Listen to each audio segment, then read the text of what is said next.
कानपुर में आगजनी और जमीन कब्जे के मामले को लेकर समाजवादी पार्टी के विधायक हाजी इरफान सोलंकी उनके भाई रिजवान सोलंकी द्वारा भले ही शुक्रवार के दिन आत्मसमर्पण कर दिया गया हो, लेकिन उनकी मुसीबतें कम होने का नाम नहीं ले रही। जहां एक तरफ विधायक खुद को निर्दोष बता रहे हैं तो दूसरी तरफ पुलिस का शिकंजा उनके ऊपर कसता ही जा रहा। आज joint police commissionerate Anand Prakash Tiwari ने प्रेस वार्ता करते हुए मीडिया के माध्यम से कई अहम जानकारियां साझा की हैं। बताया कि इस पूरे मामले पर पुलिस सभी साक्ष्यों को जुटा रही है। हालांकि विधायक और उनके भाई को 14 दिनों के लिए जेल भेज दिया गया, लेकिन पुलिस ने बताया कि इस घटना में विधायक के खिलाफ काफी स्पार्क्स में जुटे हुए हैं, तो वहीं इन्हें जल्द ही कोर्ट के समक्ष पेश किया जाएगा। फॉरेंसिक टीम ने घटनास्थल से कई अहम सबूतों को इकट्ठा किया है,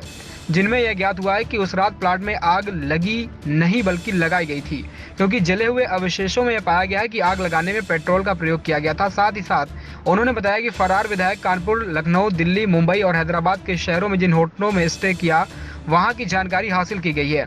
उन्होंने फर्जी तरीके से आधार कार्ड बनवाकर दिल्ली से मुंबई तक का सफर किया था। इस संबंध में एयरपोर्ट अथॉरिटी से बात की गई और उनके बयान भी रिकॉर्ड किए गए हैं, जिन्हें जल्द ही कोर्ट में पेश कर दिया जाएगा। लेकिन ऐसे में यह भी देखा जा रहा है कि विधायक पर लगे आरोपों के खिलाफ कई शिकायतकर्ता भी विधायक के खिलाफ डराने और धमकाने और जमीन कब्जा करने के मामले को लेकर शिकायत लगातार कर रहे हैं। उधर पुलिस गंभीरता से ध्यान दे रही है, क्योंकि ऐसे में लोग फर्जी आरोप लगाते हैं। ऐसे में पुलिस द्वारा एक जांच टीम का गठन किया गया, जो इस पूरे मामले की गंभीरता से जांच कर रही है। पुलिस के मुताबिक अभी विधायक इरफान सोलंकी पर 11 आपराधिक मामले दर्ज हैं, जिससे 4 मुकदमे प्रचलन में हैं, जबकि 7 अंतिम रूप में न्यायालय में दाखिल हो चुके हैं। उन सभी की समीक्षा एक बार फिर से की जाएगी। 10 शब्दों में उन्होंने यह कहा कि आने वाले समय में इन मामलों में कुछ गिरफ्तारियां और कुछ हो सकती हैं। विधायक के भाई रिजवान सोलंकी पहले ही उन्नाव जिले से भूमाफिया घोषित हैं, इसकी भी गहनता से जांच की जा रही है। जी सर।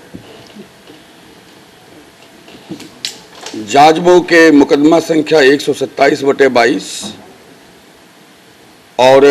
ग्वालटोली थाने के मुकदमा संख्या 198/22 इन 2 मुकदमों में शुरुआती विवेचना के बाद अब तक कुल 6 अभियुक्तों को गिरफ्तार कर जेल भेजा गया है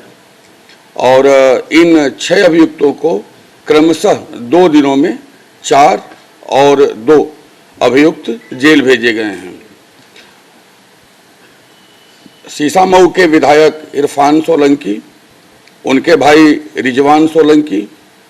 शौकत, नूरी, अली, साथ में उनके सहयोगी जो कि मुंबई से यहाँ लाए गए थे और जिनका भी रोल इस पूरे अपराध में पूरी तरह से स्पष्ट तौर पर पाया गया, उन्हें गिरफ्तार करके जेल भेजा गया है। अदालत ने न्यायिक जिम्मा पे उन्हें भेजा है और इस प्रकरण में हम आपको दोनों विवेचनाओं की अद्यतन स्थिति और आगे की हमारी जो कार्य रेखा है, जो हमारी कार्यवाही है, उससे हम आपको ब्रीफ करने जा रहे हैं। पहली विवेचना जो जाजमऊ थाने की है, उसकी विवेचनात्मक कार्यवाही लगभग 80% पूरी कर ली गई है और हम शीघ्र इसी महीने में हमारा प्रयास होगा कि हम इस विवेचना को पूरा कर इसमें चार्जशीट फाइल कर दें। हमने इस विवेचना में फॉरेंसिक साइंस एग्जामिनेशन भी करवाया है और साक्ष्य के रूप में यह बात स्पष्ट रूप से सामने आई है कि वहाँ पे ज्वलनशील पदार्थ का प्रयोग हुआ था। हमने इस चीज़ को भी एग्जामिन किया है कि क्या कोई आग क्रैकर से लगी थी। एज एन इन्वेस्टिगेटर यह आवश्यक था कि इन चीज़ों की जांच की जाए और यह पाया गया कि ज्वलनशील पदार्थ के प्रयोग से आग लगी है और उस कंटेनर को, उस बोतल को और उन चीज़ों को फॉरेंसिक साइंस की टीम के द्वारा, फॉरेंसिक की टीम के द्वारा सीज भी किया गया है और पार्ट ऑफ द इन्वेस्टिगेशन भी बनाया गया है। जो अभियुक्त अब तक गिरफ्तार हुए हैं, उन अभियुक्तों की रोल और रेस्पॉन्सिबिलिटी को भी एग्जामिन किया गया है और ये पाया गया है कि विधायक इरफान सोलंकी और उनके भाई रिजवान सोलंकी, दोनों लोगों की भूमिका इस पूरे घटनाक्रम में एकदम स्पष्ट है और पूरी तरह से प्रूवन है। पूरी कॉन्स्पिरेसी में 4-5 ऐसे हमें साक्ष्य मिले हैं जिन साक्ष्यों से विधायक इरफान सोलंकी के घटनाक्रम में साजिशकर्ता के रूप में शामिल होने, सहयोगकर्ता के रूप में सहयोग देने और फैसिलिटेटर के रूप में डिफरेंट टाइम एंड सिचुएशन में फैसिलिटेट करने की बात स्पष्ट रूप से सामने आई है। यहाँ इस विवेचना में हम लोगों ने सीसीटीवी कैमरे के उस फुटेज को भी शामिल किया है और हमने उस लैंड एंड प्रॉपर्टी के चारों तरफ के हिस्से को भी एग्जामिन किया है। हमने हर एक्सिस और हर एंट्री को एग्जामिन किया है और उस टावर पर्टिकुलर के डंप को लेते हुए वहाँ पे जो लोगों के प्रेजेंस की संभावना है हमने उसको भी एग्जामिन किया है। हमने एग्जामिन किया है कि वहाँ पर उस पर्टिकुलर सिचुएशन में कितने लोग एट ए टाइम उपस्थित होंगे और हमने अपने एग्जामिनेशन में सारी चीज़ों को समाहित किया है। हमने अपनी विवेचना में अज्ञात लोगों के नाम भी धीरे धीरे खोलने के लिए जो आवश्यक सूचनाएं हैं उनके माध्यम से हमने अपनी कार्यवाही की है और हमें पूरा विश्वास है कि अगले 5 से 6 दिनों में उस कार्य को भी हम पूरा कर लेंगे। इस गंभीर घटनाक्रम में जो कि एक विधवा के घर जलाने का विषय है, पुलिस प्रशासन अत्यंत ही गंभीर है और हम इसे बहुत ही घृणित और बहुत ही गंभीर अपराध की श्रेणी में रखते हैं और यहाँ पे हमारा यह बड़ा स्पष्ट नज़रिया है कि हम इस महीने में इस गंभीर अपराध के सभी विवेचना के बिंदुओं को पूरा करते हुए हम इसे चार्जशीट कर दें ताकि न्याय पाने में वृद्ध महिला को समय से मदद मिल सके और समय से न्याय देना शासन का और प्रशासन का कर्तव्य है। जहां तक दूसरे विवेचना का सवाल है, दूसरे विवेचना में माननीय न्यायालय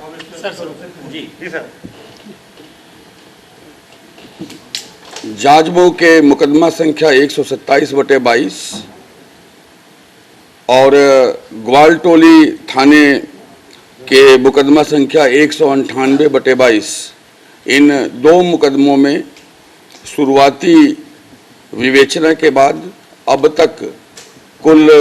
6 अभियुक्तों को गिरफ्तार कर जेल भेजा गया है और इन 6 अभियुक्तों को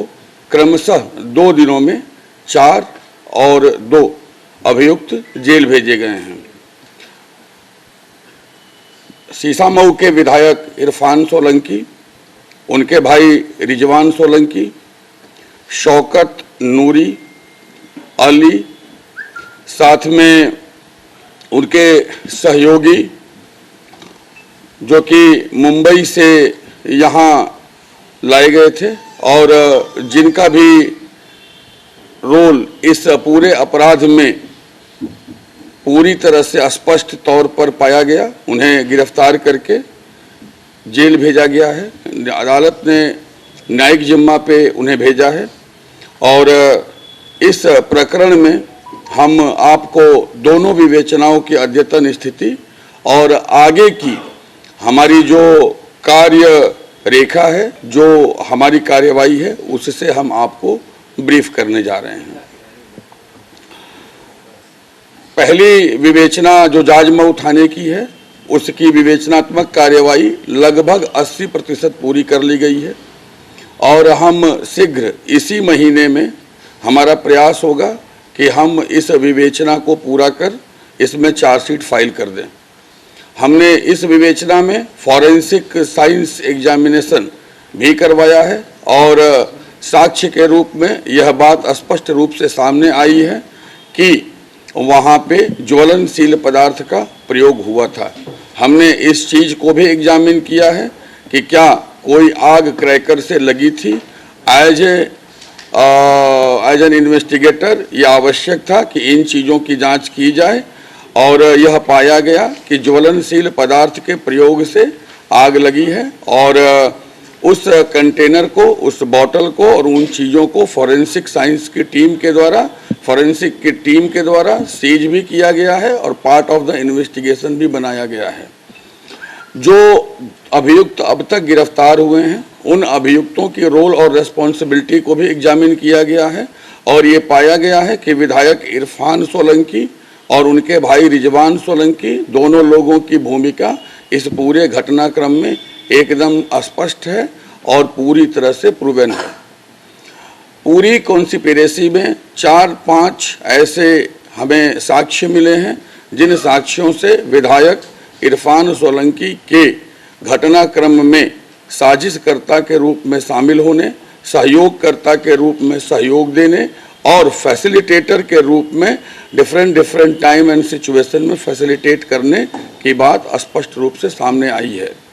यहाँ इस विवेचना में हम लोगों ने सीसीटीवी कैमरे के उस फुटेज को भी शामिल किया है और हमने उस लैंड एंड प्रॉपर्टी के चारों तरफ के हिस्से को भी एग्जामिन किया है। हमने हर एक्सिस और हर एंट्री को एग्जामिन किया है और उस टावर पर्टिकुलर के डंप को लेते हुए वहाँ पे जो लोगों के प्रेजेंस की संभावना है हमने उसको भी एग्जामिन किया है। हमने एग्जामिन किया है कि वहाँ पर उस पर्टिकुलर सिचुएशन में कितने लोग एट ए टाइम उपस्थित होंगे और हमने अपने एग्जामिनेशन में सारी चीज़ों को समाहित किया है। हमने अपनी विवेचना में अज्ञात लोगों के नाम भी धीरे धीरे खोलने के लिए जो आवश्यक सूचनाएं हैं उनके माध्यम से हमने अपनी कार्यवाही की है और हमें पूरा विश्वास है कि अगले 5 से 6 दिनों में उस कार्य को भी हम पूरा कर लेंगे। इस गंभीर घटनाक्रम में जो कि एक विधवा के घर जलाने का विषय है, पुलिस प्रशासन अत्यंत ही गंभीर है और हम इसे बहुत ही घृणित और बहुत ही गंभीर अपराध की श्रेणी में रखते हैं और यहाँ पे हमारा यह बड़ा स्पष्ट नज़रिया है कि हम इस महीने में इस गंभीर अपराध के सभी विवेचना के बिंदुओं को पूरा करते हुए हम इसे चार्जशीट कर दें ताकि न्याय पाने में वृद्ध महिला को समय से मदद मिल सके और समय से न्याय देना शासन का और प्रशासन का कर्तव्य है। जहाँ तक दूसरे विवेचना का सवाल है, दूसरे विवेचना में माननीय न्यायालय द्वारा हमें 7 दिन का जुडिशियल रिमांड दिया गया है। अगले 7 तारीख को पुनः हम न्यायालय के समक्ष अपनी चीज़ों को रखेंगे और वहाँ पे हमने दिल्ली एयरपोर्ट से सीसीटीवी फुटेजेज कलेक्ट किए हैं जिनका मूल प्रति और साथ में उनसे डेवलप्ड कलर्ड फोटोग्राफ हम माननीय न्यायालय के समक्ष रखेंगे। हम मुंबई एयरपोर्ट के डेवलप्ड फोटोग्राफ और उससे संबंधित सीसीटीवी फुटेजेज भी माननीय न्यायालय के समक्ष रखेंगे। हम CISF के जो लोग हैं और जो एयरपोर्ट अथॉरिटी है, जो एयरलाइंस है, उन सब के बयान इत्यादि भी माननीय न्यायालय के समक्ष रखेंगे। हम अपनी विवेचना में ओयो की साइट के द्वारा लगाया गया जो उनका कार्ड है जिसको फोर्ज करके उन्होंने बनाया है उसे भी हमने हासिल किया है और उसे भी हम अपनी विवेचना में रखेंगे। साथ में हम अपनी विवेचना में उन सभी चीज़ों को रखेंगे जो कि कानपुर से लखनऊ, लखनऊ से नई दिल्ली, नई दिल्ली से मुंबई तक की यात्रा में विभिन्न प्रकार के साक्ष्य विभिन्न स्थानों पे विभिन्न रूपों में बिखरे पड़े हैं और इस पूरी विवेचना को पूर्व के जाजमऊ केस की विवेचना के सह विवेचकों के अनुपूरक पर्चे को शामिल कराते हुए इस विवेचना को भी इस महीने में हम पूरा करते हुए हम इसमें चार्जशीट फाइल कर देंगे, जिससे कि एक गंभीर अपराध एक बहुत ही जिम्मेदार व्यक्ति के द्वारा कारित किए जाने की गंभीर घटना को जल्दी समय से सुनवाई करते हुए माननीय सर्वोच्च न्यायालय के दिए गए निर्णय के अनुपालन में खास तौर से ऐसे जिम्मेदार व्यक्ति जो कि किसी भी प्रकार के गंभीर अपराध में शामिल होते हैं उन पर जल्दी से जल्दी सुनवाई करते हुए आवश्यक समुचित कार्यवाही किए जाने का जो निर्देश है उसके क्रम में हम यह कार्य इसी महीने में